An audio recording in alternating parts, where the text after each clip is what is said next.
14장 공간음향 1강입니다. 우리들은 대부분 공간 내에서 음악을 듣고 큰 공간에서 많은 인원이 모여서 다양한 행사를 합니다. 클래식 음악 연주는 전용 콘서트홀에서 이루어지고 대규모 집회는 체육관과 같이 큰 공간에서 이루어집니다. 공간 내에서 행사할 때 좋은 음질의 음악이나 명료한 확성 음성을 들을 수도 있지만 그렇지 않은 경우도 많습니다. 음향 시스템으로 확성한 음성이 명료하게 들리지 않은 것은 음향기기 특성이 나쁜 경우는 거의 없고 음향기기를 적절하게 활용하지 못하거나 공간의 음향 특성이 좋지 않기 때문인 경우가 많습니다. 이것은 스피커에서 방사된 음은 공간에서 최종적으로 음색이 형성되어 우리 귀에 도달하기 때문입니다. 따라서 아무리 음향 시스템 특성이 좋다고 해도 공간 음향 특성이 좋지 않으면 절대로 좋은 음질로 들리지 않습니다. 즉 좋은 음향 시스템에 좋은 공간 특성이 더해져야 좋은 음질로 들리게 됩니다. 공간의 음향 특성의 좋고 나쁨은 공사 금액과는 무관하고 공간 음향 설계 기술이 중요합니다. 공간의 좋은 음향 조건은 잔향이 적절하고 불필요한 소음과 음향 장애 현상이 없어야 합니다. 음향 시스템 구성에서 공간 음향은 음향 기기의 일부이고 시스템의 음질에 가장 많은 영향을 주는 음향 기기입니다. 공간 음향은 음향 기술 분야에서 가장 중요하고 또 가장 어려운 부분이라고 할 수 있습니다. 정리하면 공간의 음향 특성은 음향 시스템의 음질에 가장 많은 영향을 줍니다. 음향 제작에서 청취까지의 과정을 한번 보겠습니다. 스튜디오나 콘서트홀에서 픽업을 해서 음향 조정실에서 믹싱을 합니다. 그리고 CD로 음악 프로그램을 완성을 해서 우리 가정의 리스닝 룸에서 음악을 듣게 됩니다. 이와 같이 녹음에서 청취 과정까지 시스템을 보면은 공간이 3개가 들어가 있습니다. 따라서 공간의 음향 특성이 좋지 않으면은 좋은 음질의 음악을 들을 수가 없습니다. 음향 시스템에서 품질에 미치는 요인을 보면은 사용자 품질, 시스템 품질, 청취자 품질로 나눌 수가 있습니다. 시스템 품질에서 보면은 기기와 스피커 그리고 공간으로 구성되어 있습니다. 기기나 스피커가 아무리 좋아도 공간의 음향 특성이 좋지 않으면은 좋은 음질의 음악을 들을 수가 없고 확성 음성도 명료하게 들리지 않습니다.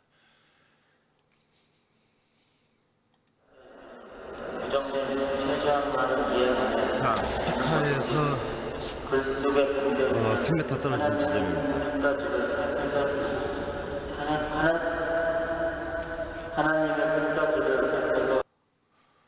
공간에 잔향이 너무 많아서 음성의 내용을 전혀 알아들을 수가 없습니다. 1절 공간에서의 음향 현상 보겠습니다. 야외에서 음악을 들을 때는 반사음이 없으므로 공간감이나 잔향감이 없습니다. 그러나 실내에서 음악을 들으면은 공간감과 잔향감이 생기고 음량감도 커집니다.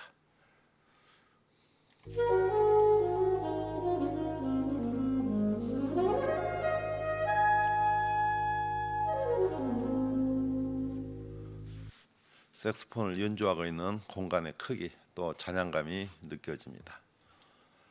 공간에 방사된 음은 직저음에 많은 반사음들이 더해져서 귀에 입사되므로 반사음의 특성에 따라서 음질이 달라집니다.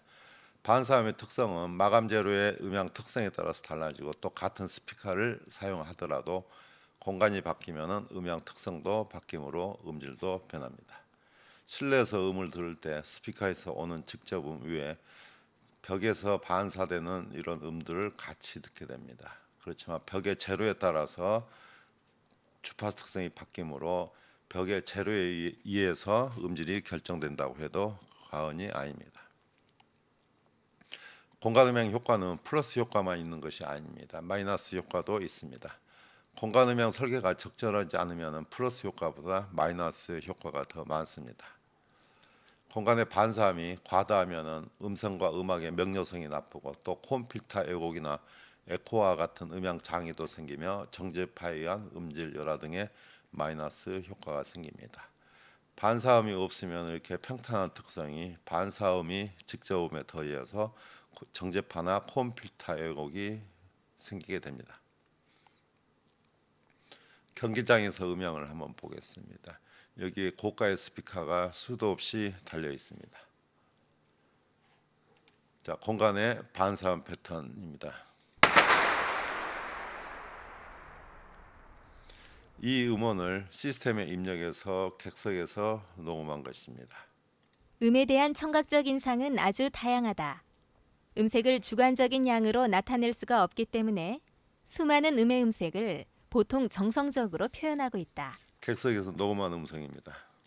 음에 대한 청각적 인상은 아주 다양하다. 음색을 주관적인 양으로 나타낼 수가 없기 때문에 수많은 음의 음색을 보통 정성적으로 표현하고 있다. 스피커 자체 음색은 전혀 반영이 되지 않습니다. 큰 공간에서는 스피커 자체 특성보다도 공간의 음향 특성에 의해서 음질이 결정되어 버립니다. 이것은 스피커에 재생된 음은 공간을 전달하면서 음질이 변해버리는 것입니다. 2절 찬양 시간 보겠습니다. 실내에서는 음원으로부터 청취자에게 직접 도달하는 직접음 외에 이렇게 수많은 반사음들이 있습니다. 이것을 간단하게 도식화해 보겠습니다. 제일 먼저 직접음이 도달하고 1차 반사음, 2차 반사음, 그 다음에 찬양음이 도달합니다. 이걸 시간 축상해서 그려보면은 이와 같이 반사음 패턴이 나타납니다. 직접음, 초기 반사음, 찬양음입니다. 직접음, 초기 반사음, 찬양음입니다. 50ms 이내에 도달한 음을 초기 반사음, 그 이후에 도달한 음을 찬양음이라고 정의합니다.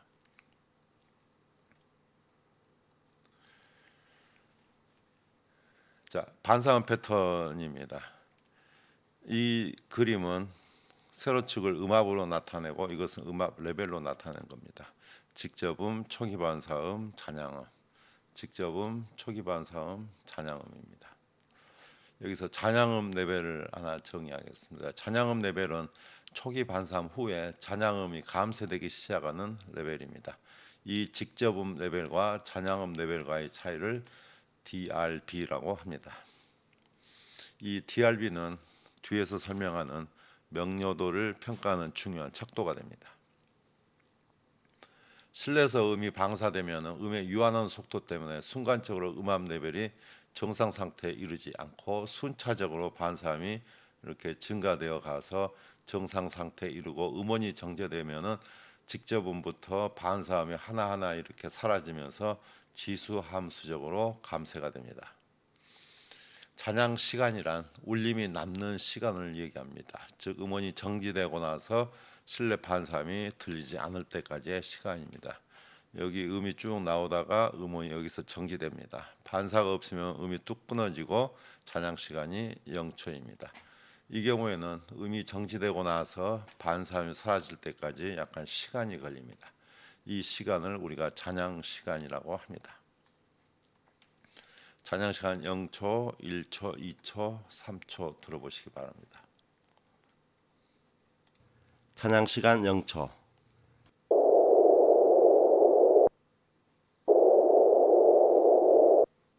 찬양 시간 1초. 하나 1초 남습니다. 찬양 시간 2초. 하나 둘 하나 둘 찬양 시간 3초.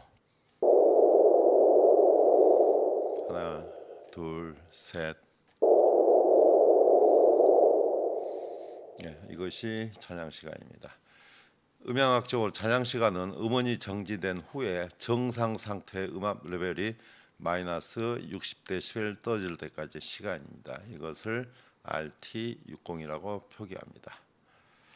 그런데 실내 배경소음이 많으면은 찬양 감쇄 곡선이 마이너스 60dB까지 떨어지지 않습니다. 이 배경소음 레벨 때문에 마이너스 60dB까지 떨어지지 않은 경우에는 마이너스 5에서 마이너스 25dB까지 떨어지는 이 시간에 곱하기 3을 내서 구하는 RT20 있고 또 마이너스 5에서 마이너스 35dB까지 떨어지는 시간에 곱하기 2를 해서 구한 RT30이 있습니다.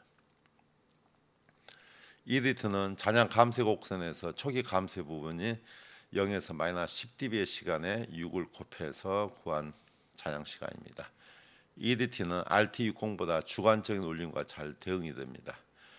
그리고 확산 음장에서는 RT60과 일치합니다. 잔향 시간을 측정을 해보겠습니다.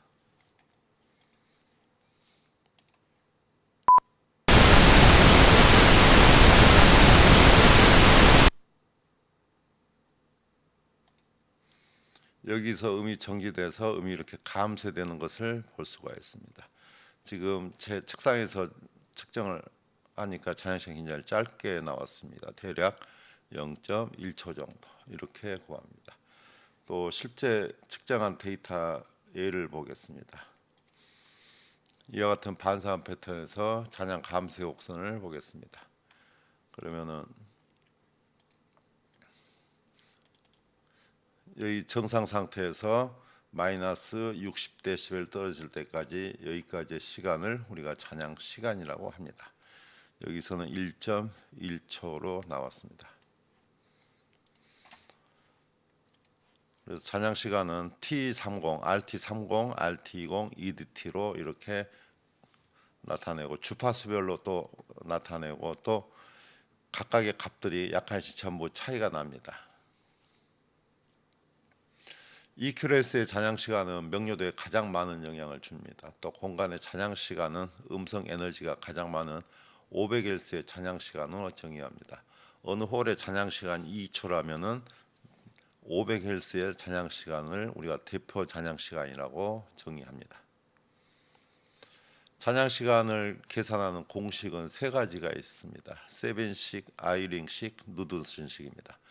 자, 기본적으로 RT는 0.161 곱하기 V 최적입니다. S 실내 표면적, 알파 반은 평균 흡음률입니다. 아이링식은 분모를 이렇게 변형을 시켰습니다. 그리고 누드슨은 여기에 공기의 흡음을 고려해서 4mV를 추가를 했습니다. 최적이 1682방메타이고 표면적이 928입니다. 평균 흡음률이 0.31인 경우에 세빈과 아이링의 잔향식은 이렇게 구하면 됩니다. RT는 0.161 곱하기 V 최적 1680 표면적 928 평균 흡음률 0.31 하면은 0.94가 나옵니다.